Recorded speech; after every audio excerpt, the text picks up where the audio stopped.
भिखारी, तू ऊपर कैसे चढ़ाया?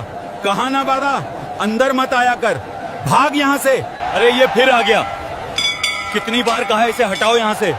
शिवरात्रि का दिन है और ये गंदगी फैला रहा है। साहब, मैं बस अंदर से दर्शन करना चाहता हूँ, पूजा नहीं, कुछ नहीं, सिर्फ एक बार शिव जी को देख लूँ। अरे इसे अंदर जाने देंगे तो भगवान अपवित्र हो जाएंगे। पता नहीं कहाँ कहाँ से आते हैं ऐसे लोग। चल भाग यहाँ से भिखारी। मैं गा सकता हूँ। अरे भिखारी, अभी मैं तुझे मंदिर से धक्के मार के बाहर करवाया था और तू अब कह रहा है तू गा सकता है?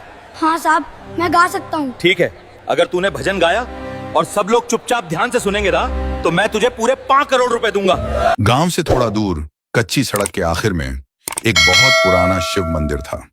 उसी मंदिर की सीढ़ियों के कोने में हर रात एक छोटा सा लड़का आकर सो जाता था। उसका नाम था आरव। उसकी उम्र मुश्किल से 15 साल की थी। सूरज उगने से पहले ही वह अपनी फटी हुई बोरी कंधे पर डालकर निकल पड़ता। दिन भर गलियों में घूमता, टूटे फूटे प्लास्टिक की बोतलें उठाता, मुड़े हुए लोहे के टुकड़े बटोरता, फेंके गए तार और खाली डिब्बे जमा करता। बचपन में ही उसके माँ बाप उसे छोड़कर इस दुनिया से चले गए थे।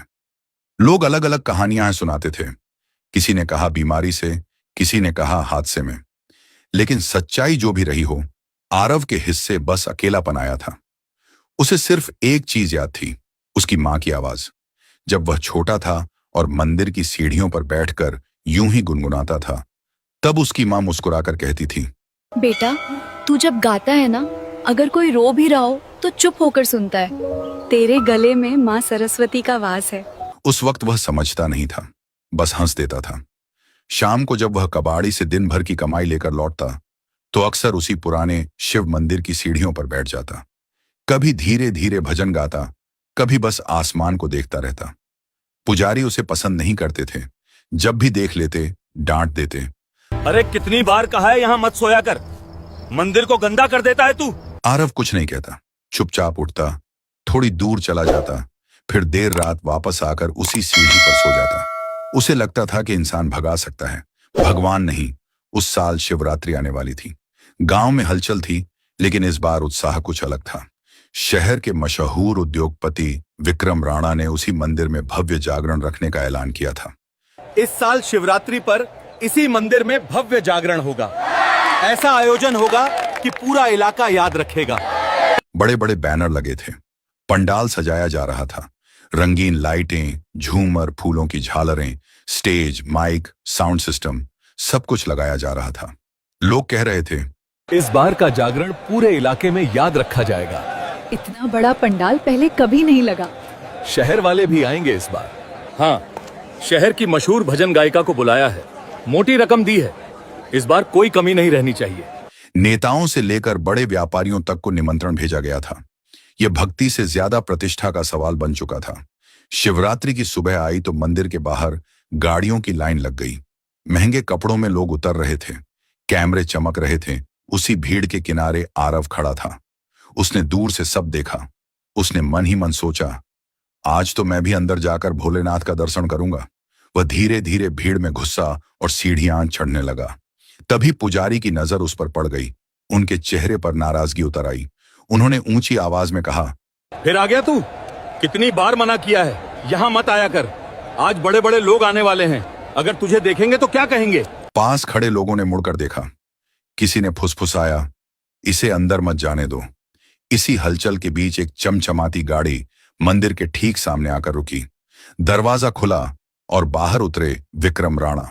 पीछे पीछे 2 नौकर, जिनके हाथों में चांदी की थालियां थीं, दूध, शहद, फल, सूखे मेवे और महंगे फूलों से सजी हुई। सीढ़ियां चढ़ते चढ़ते उनकी नजर अचानक आरव पे पड़ी। विक्रम राणा का माथा सिकुड़ गया। उन्होंने ऊंची आवाज में कहा, अरे ये फिर आ गया। कितनी बार कहा है इसे हटाओ यहाँ से।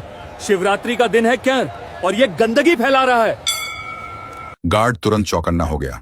वह गर्जा, भाग यहाँ से, आज बड़ा दिन है, समझा? भिखारियों के लिए नहीं। आरव कुछ पल तक वह गार्ड को देखता रहा, फिर बहुत धीमी आवाज में बोला, भैया, मैं बस अंदर से दर्शन करना चाहता हूँ, पूजा नहीं, कुछ नहीं, सिर्फ एक बार शिव जी को देख लूं। गार्ड ठाका मारकर हंस पड़ा। सुना आपने, शिवजी वीआईपी हो गए हैं क्या? चल हट। लाइन देखिए कितनी लंबी है। भीड़ में कुछ लोग हंस पड़े, कुछ ने गर्दन घुमा ली जैसे उन्होंने कुछ सुना ही ना हो। कुछ के चेहरों पर असहजता थी, लेकिन किसी ने कुछ कहा नहीं। एक औरत जो अपने बेटे का हाथ पकड़े खड़ी थी बुदबुदाई, अरे इसे अंदर जाने देंगे तो भगवान अपवित्र हो जाएंगे। पता नहीं कहां कहां से आते हैं ऐसे लोग। ये शब्द आरव ने साफ सुन लिए। उसका सिर झुक गया। चेहरे पर कोई प्रतिक्रिया नहीं थी, ना गुस्सा ना रोष। उसकी आंखों में उस पल कुछ था, एक गहरा सवाल। क्या भगवान भी लाइन देखकर दर्शन देते हैं? क्या उनके दरवाजे भी अमीर गरीब देखकर खुलते हैं? भीड़ आगे बढ़ती रही, जयकारे लगते रहे। विक्रम राणा गर्व से सीढ़ियां से चढ़ते ही मंदिर के अंदर चल गए। मंदिर के अंदर पुजारी जी से विक्रम राणा बोले, जरा बाहर आइए, देखिए ये लड़का क्या कर रहा है। ऐसे लोगों को अंदर आने देंगे तो मंदिर की मर्यादा खत्म हो जाएगी। पुजारी जी जब बाहर आए तो उन्होंने आरव को देखा। आरव कुछ बोलने वाला ही था कि पुजारी ने उसे धक्का दे दिया। उसके हाथ का छोटा सा लोटा गिर गया, जिसमें थोड़ा पानी और 2-3 बेलपत्र थे। वह सीढ़ियों से नीचे गिर पड़ा। लोग आगे बढ़ गए जैसे कुछ हुआ ही ना हो। शाम पूरी तरह ढल चुकी थी। पंडाल की रंगीन लाइटें जल उठी थीं। ढोलक, मंजीरे और हारमोनियम मंच पर सजे हुए थे। धूप और अगरबत्ती की खुशबू हवा में घुल रही थी। लोग अपनी अपनी जगह बैठ चुके थे। कैमरों की लाल लाइटें जल रही थीं। बस एक ही चीज का इंतजार था, भजन शुरू होने का। लेकिन मंच के पीछे माहौल बिल्कुल अलग था। मैनेजर के हाथ में फोन कांप रहा था। वह बार बार कॉल लगा रहा था, लेकिन हर बार एक ही जवाब मिल रहा था, स्विच्ड ऑफ। उसके चेहरे पर घबराहट साफ दिख रही थी। आखिर उसने हिम्मत जुटाकर विक्रम राणा से कहा, सर, सिंगर का मैसेज आया है, वो आज नहीं आ पाएंगी। विक्रम राणा जैसे कुछ पल के लिए जड़ हो गए, फिर उनका चेहरा लाल पड़ गया। क्या मतलब नहीं आ पाएंगी? मैंने उसे एडवांस दिया था। पूरे शहर को बुलाया है मैंने। ये शिवरात्रि का जागरण है, कोई छोटा मोटा कार्यक्रम नहीं। फोन फिर मिलाया गया। इस बार भी वही, स्विच्ड ऑफ। बाहर पंडाल में हल्की हलचल शुरू हो चुकी थी। कुछ लोग पीछे मुड़ मुड़कर मंच की तरफ देखने लगे। कुछ फुसफुसाने लगे, इतना बड़ा आयोजन और गायक ही नहीं आया। अभी तक कार्यक्रम शुरू क्यों नहीं हुआ? कैमरे अब भी रिकॉर्ड कर रहे थे। सोशल मीडिया पर लाइव चल रहा था। विक्रम राणा के माथे पर पसीने की बूंदें चमकने लगीं। ठंडी हवा चल रही थी, फिर भी उनकी हथेलियां भीग चुकी थीं। उन्होंने धीमे से कहा, अगर भजन नहीं हुआ तो मेरी इज्जत मिट्टी में मिल जाएगा। लोग क्या कहेंगे? करोड़ों का आयोजन और मंच खाली। उनके दोस्त पास आकर सलाह देने लगे, लेकिन किसी के पास समाधान नहीं था। समय निकलता जा रहा था। भीड़ बेचैन हो रही थी। ढोलक वाला खाली बैठा था, हारमोनियम वाला उंगलियां बेसब्री से चला रहा था। अचानक विक्रम ने जैसे भीतर से कोई निर्णय ले लिया। वह तेजी से मंच की ओर बढ़े, माइक हाथ में लिया। उनकी आवाज में अब घबराहट भी थी और जिद भी। सुनिए! उनकी आवाज पूरे पंडाल में गूंज गई। लोग चुप हो गए। उन्होंने चारों तरफ देखा, फिर ऊंची आवाज में कहा, क्या यहाँ कोई है जो आज भजन गा सके? मैं उसे पूरे 5 करोड़ रुपए दूंगा, अभी। इसी मंच पर बस यह शिवरात्रि का जागरण रुकेगा नहीं। 5 करोड़, यह शब्द जैसे हवा में ठहर गया। भीड़ में सन्नाटा छा गया। लोग एक दूसरे का चेहरा देखने लगे। इतने बड़े मंच पर, इतने लोगों के सामने, इतनी बड़ी जिम्मेदारी। कोई आगे बढ़ने की हिम्मत नहीं कर पा रहा था। अगर आवाज कांप गई तो, अगर सुर बिगड़ गया तो, अगर मजाक बन गया तो। सीढ़ियों के नीचे बैठा आरव ये सब सुन रहा था। ऊपर मंच से विक्रम राणा की आवाज गूंज रही थी, कोई है जो आज भजन कर सके? मैं उसे पूरे 5 करोड़ दूंगा। आरव का दिल जोर से धड़कने लगा। उसके मन में एक आवाज आई, मैं तो गा सकता हूं। लेकिन तुरंत दूसरी आवाज आई, अभी तो इन्होंने मुझे धक्का दिया था। सब हंसेंगे, कहेंगे 5 करोड़ के लिए आया है। उसने सीढ़ियों की तरफ देखा, फिर मंच की तरफ। कुछ पल वह वहीं खड़ा रहा, फिर गहरी सांस ली और पंडाल की तरफ चल पड़ा। उसके पैर सच में डर से कांप रहे थे। भीड़ के बीच से निकलते हुए लोग उसे देख रहे थे। कुछ पहचान गए, अरे ये वही लड़का है। फिर आ गया। लेकिन इस बार वह नहीं रुका। सीधा मंच के सामने जाकर खड़ा हो गया और बोला, साहब, मैं गा सकता हूँ, विक्रम ने उसे ऊपर से नीचे तक देखा। पहचानने में उन्हें एक पल लगा। यह वही लड़का था जिसे कुछ देर पहले मंदिर की सीढ़ियों से हटाया गया था। उन्होंने भौहें सिकोड़ लीं। तू? उन्होंने ठंडी आवाज में पूछा। हाँ साहब, मैं गा सकता हूं, आरव ने हाथ जोड़कर कहा। मैं रोज गाता हूं। मंदिर के पीछे कभी कभी छोटे जागरणों में भी भीड़ में हंसी की लहर दौड़ गई। अरे ये भजन करेगा?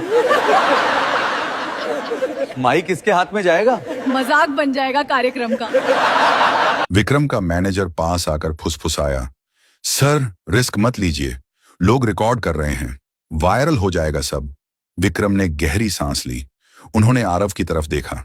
खेल नहीं है, यहां शहर के बड़े लोग बैठे हैं। अगर तू गड़बड़ कर गया तो। आरव ने उनकी बात बीच में नहीं काटी, बस धीरे से बोला, मैं गड़बड़ नहीं करूंगा साहब। मेरी मां कहती थी, जब मैं गाता हूं ना, लोग रोते हुए भी चुप हो जाते हैं। ये शब्द सुनते ही कुछ लोग चुप हो गए। उस आवाज में बनावट नहीं थी। वह दिखावे के लिए नहीं बोल रहा था, वह विश्वास से बोल रहा था। उधर समय निकलता जा रहा था। भीड़ बेचैन हो रही थी। ढोलक वाला खाली बैठा था। हारमोनियम वाला उंगलियां टेबल पर चला रहा था। कैमरों के लाल लाइट ऑन थे। कोई विकल्प बचा नहीं था। विक्रम कुछ पल चुप खड़े रहे। फिर उन्होंने गहरी सांस ली और अचानक फैसला ले लिया। उन्होंने माइक नीचे करते हुए कहा, ठीक है, अगर भोलेनाथ की यही इच्छा है तो आज तू गा, लेकिन याद रखना, यह शिवरात्रि का जागरण है, यहां मजाक की कोई जगह नहीं है। आरव ने बिना एक पल गंवाए सिर झुका दिया। मैं मजाक नहीं करूंगा साहब, मैं बस भजन गाऊंगा। ढोलक वाला धीरे से बैठ गया। हारमोनियम वाला सावधान हो गया। पंडाल में बैठे लोग अब पूरी तरह शांत थे। आज मंच पर मशहूर गायक नहीं था। आज मंच पर खड़ा था एक भिखारी लड़का, और पूरी शिवरात्रि उसकी आवाज का इंतजार कर रही थी। आरव ने सिर झुका लिया। जी साहब। माइक उसके हाथ में आया। साउंड इंजीनियर ने हाइट नीचे की। कुछ लोग अब भी मुस्कुरा रहे थे, मानो 2 मिनट का तमाशा शुरू होने वाला हो। आरव ने आंखें बंद की। उसने अपनी मां को याद किया। वो टूटी खाट, वो खांसी की आवाज, वो मुस्कुराकर कहना, गाना मत छोड़ना। फिर उसने पहला सुर लिया। ओम नमः शिवाय। आवाज पंडाल में गूंजी। कोई बनावटी ऊंचाई नहीं, कोई दिखावा नहीं, साफ, गहरी, सीधी, दिल में उतरती हुई। भीड़ अचानक चुप हो गई। आरव ने आगे गाया। भोले शंकर त्रिपुरारी, दीनन के रखवाले हो, जिसके पास। ढोलक वाले के हाथ खुद ब खुद ताल में आ गए। हारमोनियम वाले की उंगलियां सुर पकड़ चुकी थीं। जो लोग हंस रहे थे वे अब स्थिर खड़े थे। कुछ ने अनजाने में हाथ जोड़ ली। आरव की आवाज में सिर्फ संगीत नहीं था, दर्द था, भूख थी, अकेलापन था, मां की याद थी और एक अटूट भरोसा था। वह अगले भजन पर गया। तेरे दर पे आया हूँ, खाली झोली लेकर, भर दे मेरे भोले। ये लाइन गाते हुए उसकी आवाज हल्की सी कांपी। शायद उसे सच में अपनी झोली याद आ गई थी, वही फटी बोरी जिसमें वह प्लास्टिक भरता था। भीड़ में खड़ी एक महिला की आंखों से आंसू निकल पड़े। किसी ने धीरे से कहा, यह बच्चा दिल से गा रहा है। विक्रम राणा मंच के सामने खड़े थे। उनकी सांस धीमी हो चुकी थी। जो आदमी कुछ देर पहले इज्जत और प्रतिष्ठा के डर से कांप रहा था, अब हाथ जोड़कर खड़ा था। उसकी आंखें बंद थीं। रात गहराती गई। आरव एक भजन से दूसरे भजन पर जाता रहा। उसकी आवाज में थकान नहीं थी, मानो वह गा नहीं रहा था, प्रार्थना कर रहा था। पंडाल का माहौल पूरी तरह बदल चुका था। जहां पहले दिखावा था, अब सच्ची भक्ति थी। जहां पहले फुसफुसाहट थी, अब हर हर महादेव की गूंज थी। उसकी आवाज के साथ पूरा पंडाल गा उठा और उसी पल विक्रम राणा समझ गए, आज उनकी इज्जत किसी मशहूर गायक ने नहीं, बल्कि उसी बच्चे ने बचाई है जिसे कुछ घंटे पहले अपवित्र कहकर सीढ़ियों से गिरा दिया गया था। भजन खत्म हुआ। तालियों की गूंज अभी भी पंडाल की छत से टकराकर लौट रही थी।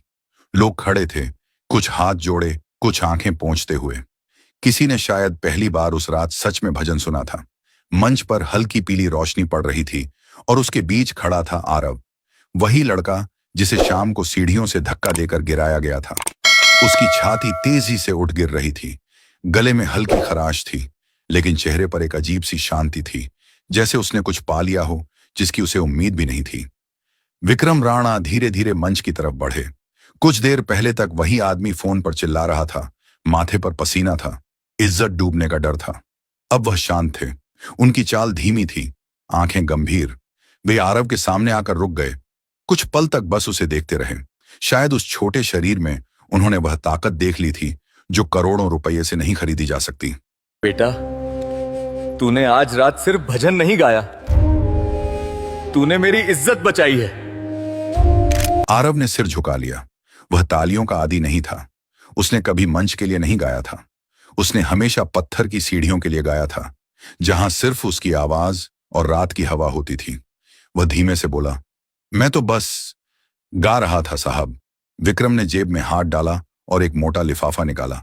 उसे हाथ में लेकर बोले, ये तेरे लिए है। जितना उस मशहूर सिंगर को देने वाला था उतना ही। आज तू उससे कम नहीं था। भीड़ ने सहमति में सिर हिलाया, कुछ ने ताली भी बजाई। उन्हें लगा यही उचित है, प्रतिभा का सम्मान। लेकिन आरव ने लिफाफे की तरफ देखा और धीरे से एक कदम पीछे हट गया। उसकी आंखें नीचे थीं, आवाज धीमी थी लेकिन साफ थी। मुझे इतने पैसे नहीं चाहिए साहब। विक्रम चौंक गए। क्यों? मेहनत की है तूने, हक है तेरा। आरव कुछ पल चुप रहा, फिर उसने जमीन की तरफ देखते हुए कहा, मेरे माँ बाप नहीं है, कोई इंतजार नहीं करता मेरा। मैं जब रात को गाता हूँ तो सिर्फ भगवान सुनते हैं। मुझे पैसे नहीं चाहिए, मुझे बस इतना चाहिए कि मंदिर की सीढ़ियों से कोई मुझे फिर धक्का न दे। ये कहते कहते उसकी आवाज भर्रा गई। पंडाल में अचानक सन्नाटा छा गया। जो लोग कुछ देर पहले जयकारे लगा रहे थे अब स्थिर खड़े थे। कुछ को अपनी ही आवाजें याद आने लगी। अपवित्र हो जाएगा, बाहर करो इसे। आरव ने हल्के से ऊपर देखा। आज जब आपने पूछा कि कोई है जो भजन कर सकता है, तब लगा शायद भगवान ने मुझे बुलाया है। मैं पैसे के लिए नहीं गाया, मैं बस अंदर बैठना चाहता था एक बार। माँ कहती थी भगवान के सामने गाओ तो डर नहीं लगता। आज पहली बार लगा कि वो सच कहती थी। विक्रम के चेहरे पर कुछ टूट गया। उन्हें याद आया, वही बच्चा, वही धक्का, वही गिरता हुआ लौटा। उन्हें याद आया कि उन्होंने भी नाक पर रूमाल रखा था। एक पल को उन्होंने लिफाफे की ओर देखा, फिर उसे धीरे से वापस अपनी जेब में रख लिया। विक्रम राणा कुछ देर तक मंच के किनारे खड़े आरव को देखते रहे। उनके चेहरे पर अब अहंकार नहीं था, बल्कि गहरी सोच थी। उन्होंने माइक दोबारा हाथ में लिया और बोले, मंदिर की सीढ़ियों पर सोने की जरूरत नहीं पड़ेगी तुझे। मैं तेरे रहने के लिए एक छोटा सा घर दिलवाऊंगा, अपना घर, जहां तुझे कोई धक्का नहीं देगा। भीड़ में हलचल हुई। विक्रम ने मैनेजर की तरफ मुड़कर साफ आवाज में कहा, कल ही रजिस्ट्री की प्रक्रिया शुरू करो। मंदिर से दूर नहीं, यहीं आसपास। और ध्यान रहे, कागज इसके नाम होंगे। आरव की आंखें फैल गईं। उसे शायद रजिस्ट्री शब्द का मतलब भी ठीक से नहीं पता था, लेकिन घर का मतलब समझ में आ गया था। विक्रम यही नहीं रुके।